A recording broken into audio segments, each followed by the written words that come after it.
ಮಂಗಳೂರಿನ ತಣ್ಣೀರುಬಾವಿ ಬೀಚ್ ಅಂದ್ರೆ ಪ್ರವಾಸಿಗರಿಗೆ ಅಚ್ಚುಮೆಚ್ಚಿನ ತಾಣ.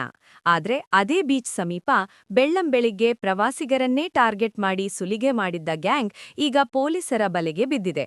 ಹುಟ್ಟುಹಬ್ಬ ಆಚರಿಸಲು ಮಡಿಕೇರಿಯಿಂದ ಬಂದಿದ್ದ ಯುವಕರಿಗೆ ದಾರಿ ತೋರಿಸ್ತೀವಿ ಅಂತ ನಂಬಿಸಿ ಕಾರಿನಲ್ಲೇ ಕುಳಿತು ಸ್ಕ್ರೂ ಡ್ರೈವರ್ ತೋರಿಸಿ ಬೆದರಿಸಿದ್ದ ಕಿರಾತಕರು ಈಗ ಜೈಲು ಪಾಲಾಗಿದ್ದಾರೆ. ಅಷ್ಟಕ್ಕೂ ಈ ಸುಲಿಗೆ ನಡೆದಿದ್ದೇನು? ಪೊಲೀಸರ ಕೈಗೆ ಈ ಖತರ್ನಾಕ್ ರೌಡಿ ಶೀಟರ್ ಸಿಕ್ಕಿದ್ದು ಹೇಗೆ? ಬನ್ನಿ ಇವತ್ತಿನ ಕ್ರೈಮ್ ಸ್ಟೋರಿಯಲ್ಲಿ ನೋಡೋಣ. ಮಡಿಕೇರಿಯ ಅಜಯ್ ಅನ್ನೋ ಯುವಕ ತನ್ನ ಸ್ನೇಹಿತರಾದ ರಮೇಶ್ ಮತ್ತು ರಫೀಕ್ ಜೊತೆ ಏಪ್ರಿಲ್ 13ರ ಬೆಳಗಿನ ಜಾವ 2:30ಕ್ಕೆ ತಣ್ಣೀರುಬಾವಿ ಬೀಚ್ಗೆ ಬಂದಿದ್ರು. ದಾರಿ ತಪ್ಪಿ ಕಸಬಾ ಬೆಂಗ್ರೆ ಕಡೆ ಹೋದಾಗ ಇಬ್ಬರು ಯುವಕರು ಸಿಕ್ಕಿದ್ದಾರೆ. ದಾರಿ ಕೇಳಲು ಕಾರು ನಿಲ್ಲಿಸಿದಾಗ ಆ ಚಾಲಾಕಿಗಳು ವಿಳಾಸ ತೋರಿಸ್ತೀವಿ ಅಂತ ಕಾರಿನಲ್ಲೇ ಹತ್ತಿ ಕುಳಿತಿದ್ದಾರೆ. ಸ್ವಲ್ಪ ಮುಂದಕ್ಕೆ ಹೋದ ಮೇಲೆ ಅಸಲಿ ಆಟ ಶುರು ಮಾಡಿದ್ದಾರೆ.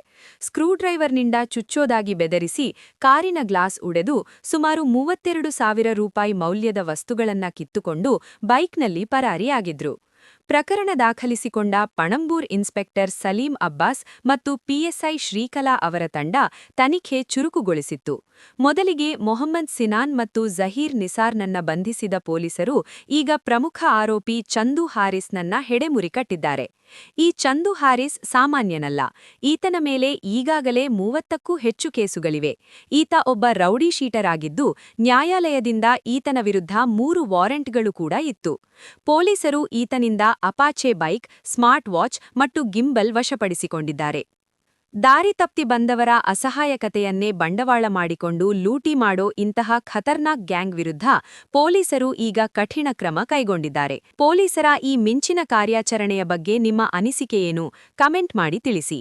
ಕರಾವಳಿಯ ಇಂತಹ ತಾಜಾ ಸುದ್ದಿಗಳಿಗಾಗಿ ನಮ್ಮ ಚಾನೆಲ್ ಸಬ್ಸ್ಕ್ರೈಬ್ ಮಾಡಿ. ಧನ್ಯವಾದಗಳು.